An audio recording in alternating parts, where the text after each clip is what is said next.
400 वर्षांपर्यंत बर्फाखाली गाडलेले एक मंदिर.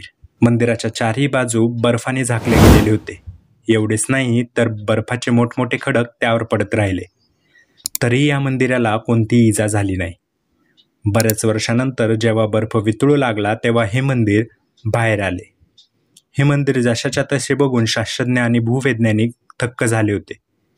हे कसे मंदिर जिथे दर्शन घेतल्याने मोक्षाचे सर्व दरवाजे उघडतात असे मानले जाते. कारण महाभारताच्या शेवटी भगवान शिव स्वतः इथे प्रकट झाले होते आणि पांडवांना स्वर्गाचा मार्ग दाखवला होता. उत्तराखंडमध्ये रुद्रप्रयाग नावाचे एक छोटेसे शहर आहे, जे सुंदर दऱ्यांनी सजलेले आहे आणि याच सुंदर खोऱ्यांमध्ये भगवान शिवांच्या स्मरणार्थ बांधलेले बाबा केदारनाथ मंदिर. हे विशाल मंदिर भारतातील सर्वात प्राचीन धार्मिक स्थळांपैकी एक मानले जाते. हे मंदिर 6 फूट उंच संपूर्णतः दगडी बांधकामात बांधलेले आहे. येथे तुम्हाला नंदी महाराजांची एक सुंदर दगडी मूर्ती दिसेल.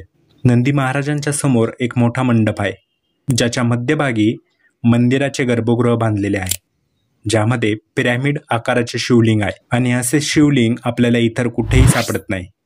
असे म्हटले जाते की बर्फाच्या पर्वतामध्ये वसलेल्या या मंदिराशी अनेक आश्चर्यकारक गोष्टी जोडल्या गेलेल्या आहेत. या मंदिराचा सर्वात जुना संदर्भ स्कंद पुराणात आढळतो, ज्यात गंगा नदीच्या उगमाचे वर्णन करणारी कथा आहे.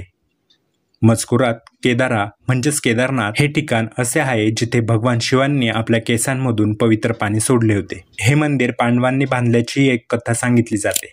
महाभारताच्या युद्धात त्यांचे गुरु आणि त्यांच्या भावांना मारल्यानंतर पांडवांनी स्वतःला गुन्हेगार आणि पापी समजण्यास सुरुवात केली. युद्धानंतर त्यांनी हस्तिनापुरावर अनेक वर्ष राज्य केले, परंतु इतका वेळ होऊनही त्यांच्या मनाला शांती मिळाली नाही.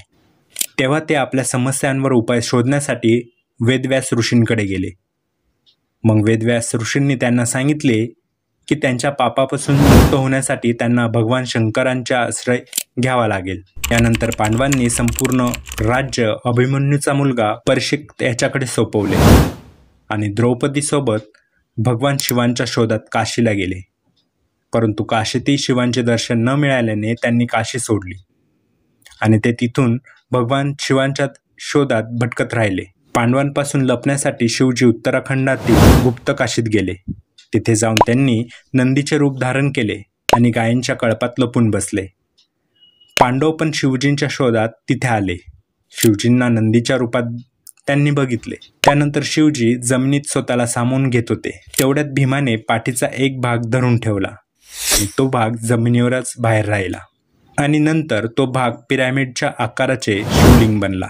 आज आपण बाबा केदारनाथमध्ये या शिवलिंगची पूजा करतो. पांडवांची निष्ठा पाहून भगवान शिव प्रसन्न झाले. ज्या ठिकाणी शिवलिंगाचे दर्शन झाले त्या ठिकाणी पांडवांनी मंदिर बांधले असे म्हटले जाते. केदारनाथ मंदिराच्या उत्पत्तीशी संबंधित इतर अनेक कथा आहे. असे म्हणतात की आपण आज जे मंदिर पाहतो ते 8व्या शतकात आदी शंकराचार्यांनी बांधले होते. परंतु भारतीय पुरातत्व संरक्षणने या मंदिराच्या दगडांची तपासणी केली तेव्हा असे आढळून आले की बाबा केदारनाथ मंदिर हे महाभारताच्या काळाशी जुळते.